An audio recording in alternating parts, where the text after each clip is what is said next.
Okay, so Senate Minority Leader Dean Skelos, thank you very much for joining us. It is looking, wow, it's getting very feisty around here. You, yesterday, were at this public leaders meeting, really mixing it up with the governor. Then you had a meeting with the governor, a private meeting, and suggested that you might be willing to provide some votes on the extender. Then this morning you said he's hysterical. So where are you now with your relationship with him? Let's start from the beginning. As you know, everything in Albany is controlled by Democrats. So I think the governor is being a bit hysterical, going around the state basically saying that everything's going to come to an end and blaming it on Republicans. It's the failure of his leadership as governor, and certainly the polling numbers show what people think of his leadership. We have been shut out of the process, as you know.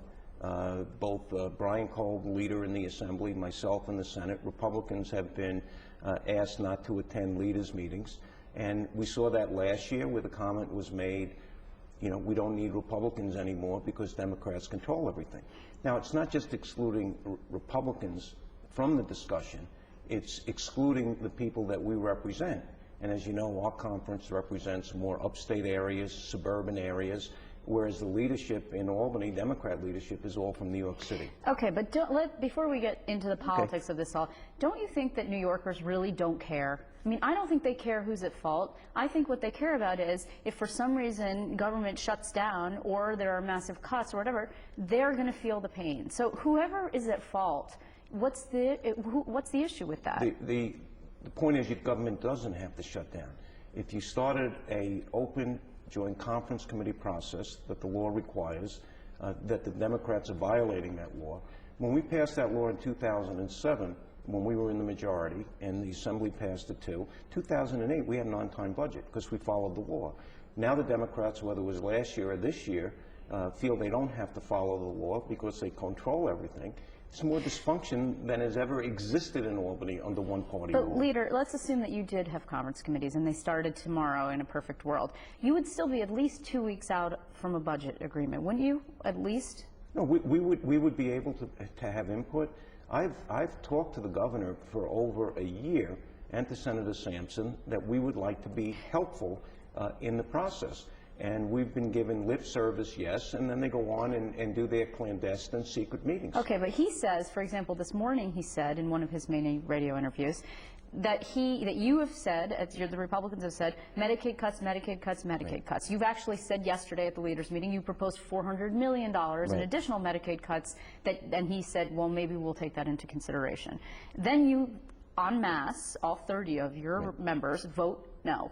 Yeah. And that's anti-Republican, antithetical to the whole Republican thing, he says. The answer to our Medicaid system is not just cutting hospitals and cutting nursing homes, and we see hospitals closing in the capital region and throughout the state, especially in rural communities. The answer is restructuring the Medicaid system and look at why are we spending $1 billion a week, $1 billion a week in Medicaid in New York State. It's expected to grow 37% in the next 3 years. So unless you take the system apart and see what you need and what you can eliminate, it's just going to continue to grow, and taxpayers cannot afford that. And that's, I think that many people would say that argument sounds very logical, but you really don't have time for it at this moment. You're talking about a budget that is over 2 months late. Yeah, but we've been talking about doing this for the last 10 weeks. That's true. For years you've talked about there's a deaf ear because Shelley Silver does not want to do anything in the Medicaid area. That's the problem. Now, well, wait. The budget extender that was passed on Monday but that's not included Medicaid cuts. cuts. That's not structural reform. That's just cutting from the hospitals. That's going to diminish health care. It's going to close hospitals, especially in rural areas. That's not restructuring the Medicaid system. And that's what they've failed to do. And that's what Republicans have been saying. We have to look at it. Why should a person who goes to a dentist, non-emergency, be able to take an ambulette? Can you take an ambulette? Can any of your listeners that are not on Medicaid under their private plan take an ambulette to go to a dentist for non-emergency services? Can't do it. Yet under the Medicaid system, that's allowed. So now that's just a small example. But that's also the type of thing that annoys taxpayers throughout the state. So we have a unique opportunity with the fiscal crisis that exists in the state and so many other states throughout the nation, to do the structural positive things to turn around the spending and looking at how can we save taxpayers' dollars. And that's the thought process that is missing. The Speaker this morning said you've actually already done 50% of the budget through this budget extender process. Right. The next round of budget extenders will come on Monday. The governor says that they will include mental health and hygiene and social services cuts. Will your conference be voting yes or voting no? Haven't seen how you can't. We haven't seen the extender. But you're open to voting no. No, oh, absolutely. But and then, okay, wait, we've hold on. done this consistently. Yes, but okay. So if you vote no, and Senator Sampson cannot provide the 32 votes, he says he can. But this morning I spoke to Senator Ruben Diaz, and he told me, well, I'm voting no on any budget extenders that include cuts. Okay, the budget extender is going to include cuts. We're fairly certain. So then, unless something happens between now and then, an eternity in Albany, of course. It is. Then I'm assuming that that's 31 votes, and Well, for the Democrats. Isn't that a failure of Democrat leadership? I don't. They made Pedro Espada their majority leader. They did. So it would be a failure of leadership on the Democrat side if this happens.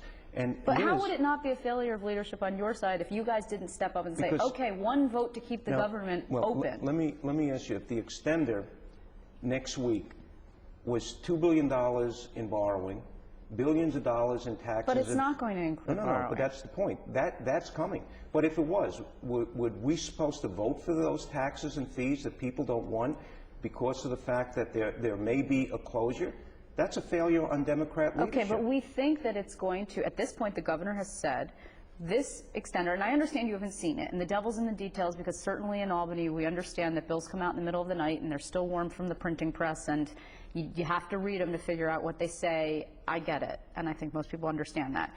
The governor has said what we know now is that these extender bills will include cuts to mental hygiene, right. And that the Speaker said this morning that these are going to be cuts that are prearranged between the three majority leaders, the governor and the two majority leaders. Mm-hmm. Obviously, that's not yourself.